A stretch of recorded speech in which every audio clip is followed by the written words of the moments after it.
This is the Double A Balls Podcast with your hosts. What's up? Little dick beat from us? See, now we're spitting hot fire and Las Vegas. Woo! Andrew Romanella.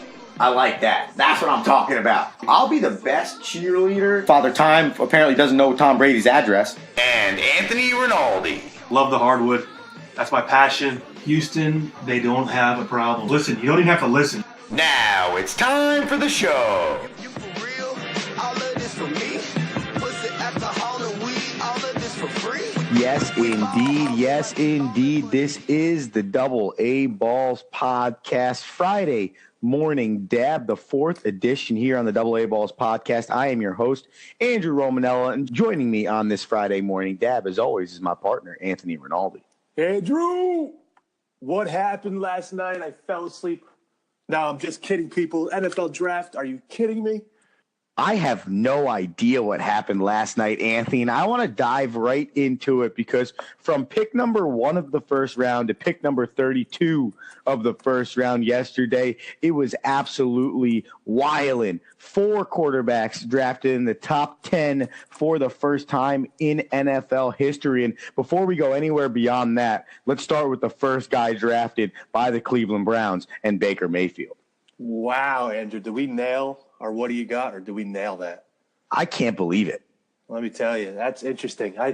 They always say leading up into the season, all the GMs are just telling you what you want to hear. They really don't, they're not going to spill their beans just yet. And the Browns did a good job of keeping that Baker Mayfield quiet. It wasn't until about, I'd say around 8 a.m. Sports Talk Radio yesterday, Andrew, that Baker Mayfield was an actual play for the number 1 draft pick. And the crazy part about it was, even though Adam Schefter and a lot of other sources close to the NFL were reporting that Baker Mayfield was most likely going to be the number 1 pick, I think everybody and their mother still believed that was a lie, and you were going to look at either a Josh Allen, a Sam Darnold, or a trade out of the first pick for the Browns. For some reason, I don't think it started clicking in people's mind that this actually is a realistic possibility. And, well, listen, at least I nailed my Saquon Barkley to the Giants call. That's true. I got one pick right. You did hit on Saquon to the Giants, which I think, and we'll get to that in a minute because I think that's actually going to be a great pick for the New York Giants. But here's my thing with Baker Mayfield, and I think it's a great pick for the Browns. I'm not a firm believer in, it's a number 1 pick. He's not really a number 1 grade. At the end of the day, we discussed this last week, and I will say it till I'm blue in the face. If you believe that guy is the quarterback for your organization moving forward, and you believe that is the guy that's going to get this ship going the right way for the Browns and finally give them one consistent starter for at least 10 years in the organization, you go get him. Whether it's Baker Mayfield, whether it's Joe Montana, whether it's Aaron Rodgers, I don't care who it is. But I think what people are forgetting, because Baker's a little bit different. He's a little bit, more outgoing. He's a little bit more chip on the shoulder. He's a little bit more the type of guy that's the rah-rah emotional leader. We saw him stick the flag in the center of Ohio State's field. We saw him talk trash to the fans at Kansas, telling them to go win some more football games. You've seen it everywhere. And in the NFL, that could be great for you, or that could seriously hurt you. But what's being lost through all of that is the fact that this kid's got arm strength, he's got athleticism, and he's got accuracy. The biggest thing being held against him is the fact that he's standing at 6 foot tall. Andrew, I think he's 6'1". He's listed at. Let's not cheat the guy. Coming from somebody who's 5'8", which probably means he's really 5'11". I'm like, yeah, exactly. He's definitely giving you 2 inches there on the card. But you know what? I didn't have any convictions on any of these quarterbacks. I mean, you really don't know what quarterbacks. There was no Andrew Luck. There was no Peyton Manning, let's say. Remember back in the day, they had Ryan Leaf going ahead of Peyton Manning. They were like, this guy's going to be the better quarterback. And all the pundits were saying, it's good. Josh Allen, Sam Darnold, 1, 2. Those are the best quarterbacks. We weren't even thinking about Baker Mayfield. I told you Baker Mayfield may slide to the 11th spot to your Dolphins. Yeah. Clearly, I was 10 picks wrong. Yeah. But, I mean, I just don't like that style of college football, that spread offense where everybody turns to the sideline to look at a giant board. I to agree. see what the play call is. That's not going to fly in the NFL. But that chip on the shoulder aspect, Andrew, I think you hit on it. I don't know if he'll be a bust, and obviously we won't be able to tell because I think Tyrod Taylor will hold the helm there, I think, for at least year one. Depending how they do, and I guess depending how Mayfield plays in the preseason and in the practices, right? Oh, I see Baker Mayfield starting next year? I don't.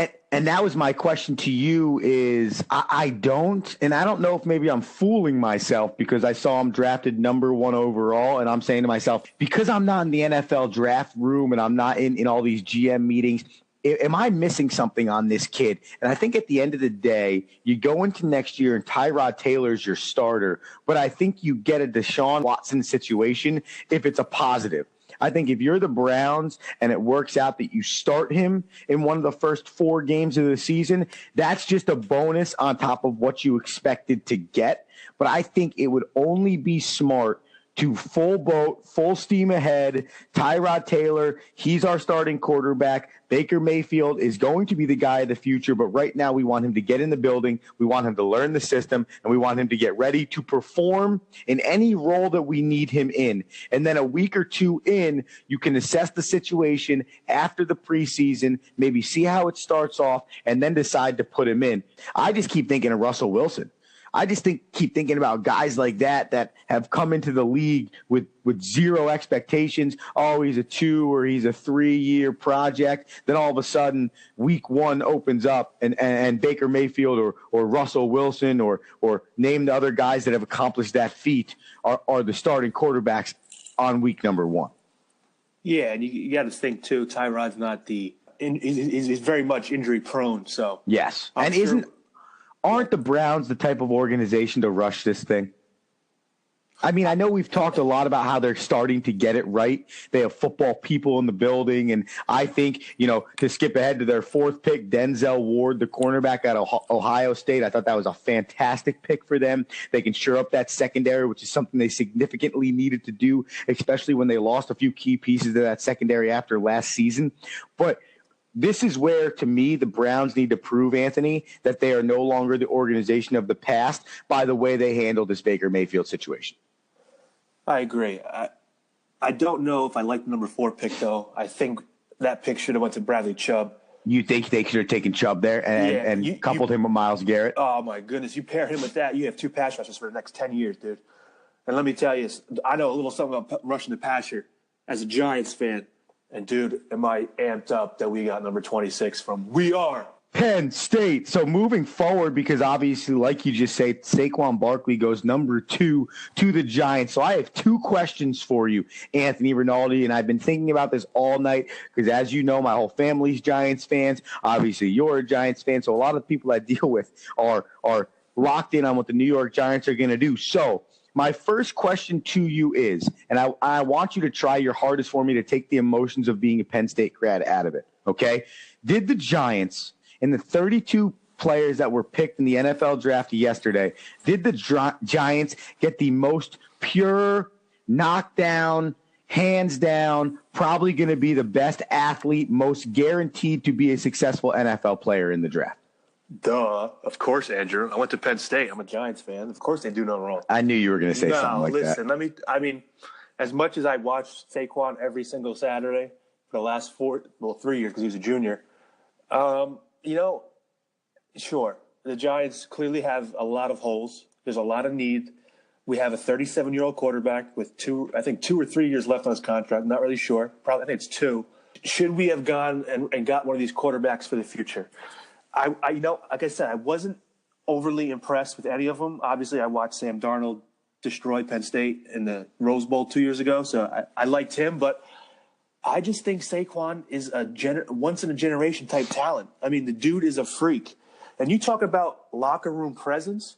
Gettleman, brought in several key guys around inside locker room because that was the problem. We had DBs and safeties fighting with each other, fighting with the coaches. We had Odell marrying kicking nets and getting hurt and doing all this nonsense off the field, peeing like a dog. We had a lot of knuckleheads in our locker room. We had no leadership. Saquon Barkley, if you listen to that man talk for 30 seconds, you'll realize that he will be not only a game changer, but a locker room presence, even at a second round pick level. He will get the attention of his teammates by what he does on the field. He'll be the first one in and last one out. And you know what? I think it's a great pick for the Giants because I know running back is kind of an interesting position. And I feel like the NFL ebbs and flows, right, Andrew? Running back was a thing like 10 years ago. Then all of a sudden, they started going to quarterback. You got to have your quarterback because it's a passing league now. And then you kind of see David Johnson. He got hurt last year, but 2 years before that, he was a stud. You have the dude at L.A., Gurley. He was a stud last year. Alvin Kamara. I know he's a third round. He was a third round pick, but you see, running backs are important. And I think Pat Shurmur is going to have a field day with Saquon Barkley out of the backfield. If running backs weren't important, then going into the playoffs every year, analysts and the experts in this sport wouldn't talk about how the teams that don't have a great running game don't have a great chance to win the Super Bowl. And I'm going to back your point up here and I love that you said it's more than just the athletic ability on the field with Saquon Barkley, because that goes into my next question. But before we get there, just think about this for a second and tell me if a running back at number 2, number 1, number 0, I don't care what he's drafted at, isn't important for the New York Giants. Last year, the New York Giants ranked 26th in rushing yards per game and were 22nd in the league in rushing yards per carry. Orleans Darkwa was, according to ESPN, the 23rd best running back in the NFL last year. Now they have a 6', 233-pound wrecking ball that can run between the tackles. He can stretch it outside and get his speed wheels going. He can make you miss. And oh, by the way, he can be a top-level pass catcher out of the backfield. And I think year 1 and year 2, but specifically year 1, he's going to make the most impact he has out of the backfield, to couple with the short slot game of Odell Beckham Jr. and Eli Manning's ability to get the ball out fast. Because remember, day 2 and day 3 of this draft are going to go a long way to determining what the New York Giants are next year, because you cannot forget, Saquon Barkley cannot make you forget that they don't have an offensive line right now. Exactly. And I think Saquon will do yeoman's work to make that offensive line look good, because he's that elusive. And he's that good of a blocker as well. That's what people forget. He's a great blocker. Great pick above the blitz. So Eli will love that. That's the best way to keep Eli playing well is obviously upright. If you haven't watched any of Saquon Barkley's videotape, please go to YouTube and just type it in for 10 minutes. You are going to be amazed at what this kid can do. And to Anthony's point before, go listen to him talk as well, because he's a highly educated individual, and he is going to be a great ambassador for the game, the New York Giants, and in that locker room. Before we move forward, I want to remind you to follow the AA Balls podcast on Twitter and Instagram. Social media football blitz. At AA Balls on both. Visit the website, DAABpodcast.com. You can find your apparel link to PowerArmPerformance.com, and you can find your subscription and download links to iTunes, Apple Podcasts, and Podbeans. So however you subscribe to the AA Balls podcast and the Friday Morning DAAB, find that at DAABpodcast.com. I got one more question on the New York Giants, Anthony Rinaldi. Did yesterday's first-round draft pick give you an idea of where Dave Gettleman is trying to go with this franchise in the next 3 to 5 years? I love the guy who's true to his word, and I think early on when he first got the guy, he fell in love with Saquon. He told everybody, "I'm taking Saquon number 2," and all the ESPN guys were like, "Oh well, that's a smokescreen. He really wants Cleveland to flinch and take him number 1 so they can get their pick of the quarterbacks." But I'm telling you, I think Dave Gettleman, I think he's 67 years old. This is probably his last coaching GM gig. So he's going for it. I mean, obviously, the Giants have a lot of holes. But if you want to see any type of future look in your crystal ball, just look at the Pittsburgh Steelers. Roethlisberger to Brown to Bell. Eli, Odell, Saquon.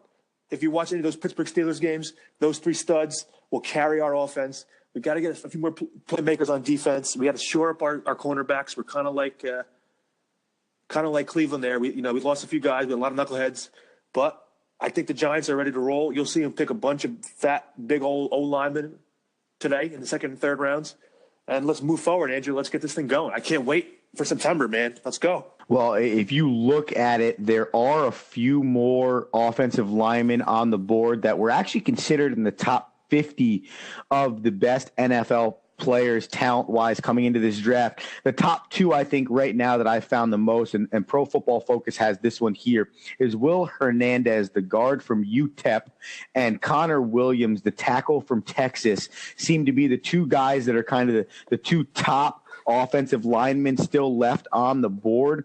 And you saw two offensive linemen taken early in the draft. You saw Quentin Nelson, the offensive guard from Notre Dame, go to the Indianapolis Colts, which I thought was a fantastic pick. It's about freaking time. Check that. You've got somebody. Yes, it's about time. I don't know why we've waited this long, but again, I think, another organization going in the right direction. And then the offensive tackle, Mike McGlinchey, went to the 49ers with the 9th overall pick. And then down the line, Colton Miller from UCLA went to Oakland, traded into that pick to get Colton Miller, which was probably an okay pick, but a lot of NFL experts say that might have been a slightly wasted pick when there's a lot of defensive help that we saw that Oakland Raiders team needs next year. And then on down the offensive lineman line in the first round, Isaiah Wynn from Georgia, who was an awesome offensive tackle. You got a chance to see him on display late in the season because Georgia was a good team last year and in the college football playoff. So that just scares me, of course, because New England finds a way to get a great offensive tackle at 23. And then at number 31, another guy from Georgia, the running back, Sonny Michel, goes to the Patriots. But those four top offensive linemen have been taken off the board already, Anthony. So if you're the Giants, you really hope you did your due diligence and your homework in the second and third rounds to make sure you get at least two offensive linemen to help Eli Manning right away. Exactly. Shore up this line, please, David Gettleman. Like he said, going back to his days in Carolina, he always wanted those hog mollies, those big old nasty trench type fighters. I think he'll find them. Maybe we sign one or two again later in the season if things don't go well. But I don't think the Giants, I mean, listen, it's going to be a tough division. Obviously, you got Super Bowl champs. We got the Cowboys. They're doing some things over there. Jerry's always got something up his sleeve. The Redskins are kind of lying in the weeds. But I think next year will be 9-7, maybe 10-6 if we can get lucky. So maybe swing a wild card and get lucky. Who knows? Did you see Leighton Vander Esch, the 19th overall pick in the draft, the first-round pick for the Dallas Cowboys, in his interview after the draft yesterday? Anthony, he got picked, and I believe he was a Dallas Cowboys fan growing up, and when he was getting interviewed, pretty much essentially just said, Dallas, I'm ready to win Super Bowls. And I love that confidence, and it almost just kind of makes me laugh that it's a small school guy from Boise State. He's a guy that maybe should have gone higher in the draft, whatever it was. There's a little bit of question marks around his name, gets drafted by his favorite team. The draft is in Dallas, and he comes out and just with some swag, I'm ready to win some Super Bowls. I love that. Yeah, kid's got swag. Kid's gonna bring it. And a Jerry Jones product. He's gonna play alongside Sean Lee as long as he can stay a little bit healthy. So that's gonna be a nice 1-2 middle linebacker punch right there for sure. So let's keep moving forward here on this Friday morning DAAB NFL Draft Edition. So I mentioned it before, 4 quarterbacks taken in the top 10 of this draft. I probably don't need to say them because everyone out there that's followed this draft knows them. But just to give you the recap, Baker Mayfield 1, Sam Darnold 3 to the New York Jets, Josh Allen 7 to the Buffalo Bills, who traded up to get that pick, and Josh Rosen 10 to the Arizona Cardinals, who also traded up to get that pick. This is going to be a twofold question, Anthony Rinaldi. Part 1, did the Jets get the steal of the draft? And part 2, is Josh Allen really that good that the Bills moved from 12 to 7 to secure that pick? No, the Giants won the draft, bro. Come on, Saquon. No, listen, Sam Darnold, I think he was the safest, the prototypical ceiling you could see for him when it comes to NFL type of, body, arm ability, and, presence with his mind and stuff like that, and holding a huddle. So I think the Jets got a great quarterback. He'll obviously be their franchise quarterback. And the Jets have something for these USC quarterbacks. Mark Sanchez 2.0. I don't know. That's the only thing that scares me. Legitimately, the only thing that scares me, it's like I feel like it's almost the same scenario. The only difference is Mark Sanchez started for 1 full year in college. Sam Darnold has started for, and I have my air quotes up here, 2, because he didn't really start his first year there. I believe it was like 3 games in. He ended up being the starter, and then he won like 8 straight or something like that. But that's what scares me, Anthony, is we've seen this song and dance before with the New York Jets and a USC quarterback that doesn't have a lot of starting experience in the top 10 of the draft. So I know he feels like the safe pick. I just don't know if, like you, I mean, maybe it's because you said it earlier, if any of these 4 quarterbacks really move the needle for him. And I think the problem with the Jets is they're so, like, who's he throwing the ball to? That knucklehead Robbie Anderson? Who's talking and Jermaine Kearse. Who's talking a lot of smack to a police officer while getting arrested. I mean, yeah, you got Jermaine Kearse, and you don't even really have a running back right now. Solid pick, though. Yeah, you got Forte retired. You got Bilal Powell back there. Really, but he's not a pass-catching running back, so they're going to have to find that somewhere. No tight end really to speak of. I think they lost what's-his-face. Austin Seferian-Jenkins, I think, left or signed a better deal somewhere else. And they have Teddy Bridgewater and McCown. No, not McCown. In there for the battle. Right? Yep. Okay. Obviously, I don't think he'll play year 1 as well. He's just going to sit a little bit. He's obviously the project for the future. But, I mean, I think you got to surround this kid with weapons. Give him, make it easier on him. Like a Josh Rosen who went to a nice indoor facility in Arizona. No, it's a dome, but I think they open it. But they got the great running back behind him, take a little pressure off him. You got friggin' Hall of Famer who's going to walk in, Larry Fitzgerald, out there in Arizona. So you got some pieces there for him. Same thing with Josh Allen going to Buffalo. And I think that's a great pick for Buffalo because he has the arm strength to play in that miserable area that gets 35 feet of snow because of the lake effect snow every year. You know what I mean? Now, a lot of people are knocking the Bills right now about trading down twice. They had the 12 and the 22 going in.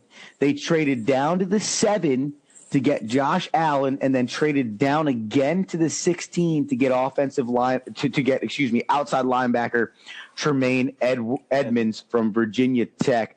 There have been a few people that felt like the Buffalo Bills had way more opportunity going into day 1 of the draft, and coming away with Josh Allen and Tremaine Edmonds is not the worst thing in the world, but it's not exactly what people felt like the Bills could have done with the situation they had handed to them. Like you said, I know you're a big fan of Josh Allen coming into the thing. And I believe the only thing that scares me in Buffalo, and I'm sorry to cut you off, but the only thing that scares me in Buffalo, Anthony, is that he is a low completion percentage guy coming into the NFL, and now you're putting him in one of the hardest climates to play in for arguably 6 of your regular season games every year. And at least he still has Shady McCoy back there. At least having a veteran, good running back, at least can take some. Like I said, same thing in Arizona. It alleviates some of that pressure from your young rookie quarterback. But I want to tell you, Andrew, I think what's going to be scary is that Denver D-line. Yes, 100%. That is going to be a team to be reckoned with next season. I know we kind of quickly brought up number 4 pick, Denzel Ward. I didn't know much about him. Obviously, he's a cornerback. He's a stud because he went number 4. And with the pieces Cleveland has brought in this year, I'm going to say they may go 6-10, 7-9 next year, which would be a great increase from 1-15. They were 1-15 the year before. Yeah, I could absolutely see that 100%. I could see that. And for me, you look at Denver last year, Anthony, top 5 in team defense, 3rd in the league. Top 5 in passing defense, 4th in the league. Top 5 in rushing defense, 5th in the league. So you're looking at that and you're going, they might have gotten what is. And so to answer my question to you before, right, it was Saquon Barkley, the guaranteed number 1, going to be the best player in the draft. Probably we're going to look back on it and say, wow, that was a great pick from the Giants. No, for me, it's Bradley Chubb. For me, it is Bradley Chubb. And now that he's been drafted to the Denver Broncos, where he can play alongside Von Miller and already be on one of the best defenses in the league, I almost feel like it's a guarantee for Denver to be in the playoffs next year and to be Denver of 2 or 3 years ago, where you legitimately did not want to see them on your schedule because you knew you were probably only going to score 10 points and it was going to be a miserably grueling game because of how good their defense was. Yeah, I can't. I mean, thank God they play in the AFC because I don't want to see that defense. Well, I'll probably have to see them. Here's my last question about the Denver Broncos. Are they a legit Super Bowl contender now, or do you still have questions about the offensive side of the ball? I'm still a little concerned. I don't know who the running back. I know they cut ties with C.J. Anderson, so I don't know who. I think they got that dude out of Nebraska a long time ago, 2-3 years ago. I lost his name right now. Who they signed? Case Keenum, right? To a 2 or 3 year deal. 2-year deal. They have the Demaryius Thomas out there on the end. They lost Talib Kweli. He's a rapper. Aqib Talib. They lost him in the defense. You know, I don't want to call him a Super Bowl contender, but you know what? Elway is swinging for the fences, and he's not going down without a fight. So I'll put them back up there. You know, they kind of had a down year last year, but I'll put them up there, and I'll say they'll be relevant in the AFC again. They'll probably be facing the Patriots as usual. Everything I've read is that the Broncos, with their early second-round pick, want to try and find a way to draft guard Will Hernandez, who we mentioned before. So their next thought process, everything I'm reading about the Broncos right now, is in the second day of the draft, they want to try and go find guys to protect Case Keenum. And then because they let go of C.J. Anderson, look for the Denver Broncos to be looking to make a move at the running back position. And obviously there are a few good running backs left on the board, but, you know, people keep forgetting that the other running back from Georgia, Nick Chubb, still remains on the board. And a lot of people felt like he was like the fourth best running back coming into this draft. And a lot of good players on the board still. So this next 2 days of the NFL draft, Anthony, is going to be wild. The Dolphins picked up Micah Fitzpatrick, the cornerback out of Alabama, or the safety. He could really play everything. I am too fired up about that pick. So we are going into day 2 of the draft here on Friday, day 3 of the draft on Saturday. And I think by the time we get back together on Tuesday, Anthony, we're going to have a really, really good idea of the A's, the B's, the C's, the D's, and the F's in this NFL draft. I think the Giants should either get us some big old linemen or draft my boy Mason Rudolph. He could be the backup. He could be the quarterback of the future. That is the guy, I'm telling you, that is going to be who we talk about in this draft moving forward. This has been the Friday Morning DAAB edition for NFL Draft Style here on the AA Balls podcast. We will be back with you on Tuesday, of course, to dive into everything that is professional sports. Of course, we will finish off our draft coverage. We have spoken with the Letterman Jacket podcast. We are hopefully doing an interview with them. They are a football-based podcast that hopefully can bring us some more insight into this draft. Of course, we will be talking about Major League Baseball. Of course, we will be giving you an update on the NHL playoffs, which enter round number 2. And of course, we will be hitting on the NBA playoffs, which also are in round 2, some round 1 series going to game 7. So it's going to be a lot of fun on Tuesday. As always, Anthony Rinaldi, social media, Twitter and Instagram. Social media blitz. At AA Balls on both DAABpodcast.com. Find the link for PowerOnPerformance.com. Buy your gear and the link to listen and subscribe on Apple Podcasts, iTunes, and Podbean. Tell your friends, Andrew. Tell your friends. As always, the AA Ball podcast, the Friday Morning DAAB. I am Andrew Romanella. That is my partner, Anthony Rinaldi, and we are out.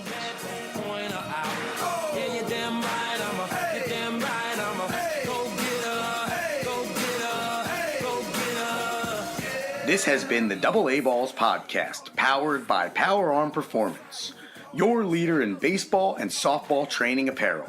Visit www.poweronperformance.com to get your apparel and start training like the pros today.